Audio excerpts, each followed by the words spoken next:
Alfred Hitchcock once said that there are two kinds of people, those that eat to sustain and those that eat for pleasure. He belonged to the latter category, as do I. But even if you're not much of a foodie, part of why cinema is such a dynamic art form is that a good movie can make just about anything exciting. In the hands of the right people, the preparation and consumption of a good meal can be just as compelling as a gunfight or a car chase. And to prove it, today I'm going to count down my top five favorite food slash cooking movies, whatever you'd like to call the genre. Number five is Goodfellas. Honestly, you can put just about any gangster film in this spot. Food's a big part of Italian culture, and most mafia films put a justifiably heavy emphasis on it, from the steaks and the Irishman to that famous line in The Godfather. Leave the gun. Take the cannoli. But Goodfellas is king of the mountain in this regard. I'm willing to bet that the first image many of you think of from this movie is Paul Sorvino slicing garlic with a razor. Probably not controversial to say that Scorsese is one of our best directors, and these scenes not only demonstrate that surrogate feeling of family that lures so many people to the life of a gangster, but also gives a bit of warmth to such a dark movie.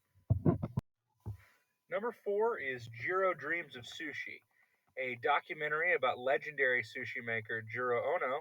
This is one of the most impressive ones on this list because I don't personally have any fondness for this genre of cuisine. I've never even tried sushi, but the way they film it in this movie really does make me want to give it a taste. It's shot unlike so many of the low key, laid back, comforting food scenes in other movies. This one is filmed like an episode of Planet Earth. Lots of pans and slow mo. It's so dramatic, and that's part of the fun. There's never any question that what the people are doing in this restaurant is art.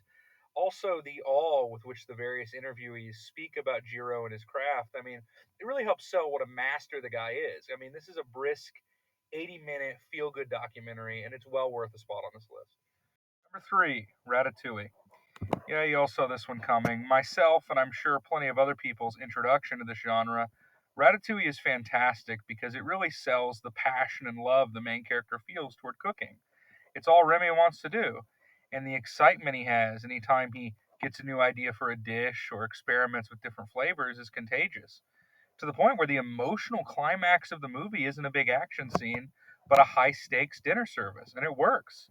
Also, director Brad Bird really fleshes out both the culinary style of Gusteau's as a restaurant and the various colorful characters that make up the kitchen staff. Ratatouille is funny, it's heartfelt, and it's Pixar. Number two, the menu. While Ratatouille is a very joyous look at the life of a chef, the menu is like the photo negative of that experience, showing the darker side of devoting one's entire life to a single craft. This is a very angry movie, and somewhat comedically, so is the food presented here. From the breadless bread platter meant to mock the privileged guests at Chef Slovik's resort, to the blackmail tacos, trust me, watch the movie, it's hilarious, and the human s'mores at the end of the film. At every turn, Slovik's rage and disgust toward his customers, both his detractors and, in the case of Tyler, his admirers, is just as pronounced as Remy and Ratatouille's love for the medium. Mm. Wow. Wow. It's actually quite bad. This film didn't get too much attention when it released, but I'm glad people are discovering it. It's a great thriller with a strong gimmick, and I'd really urge anyone watching this to seek it out.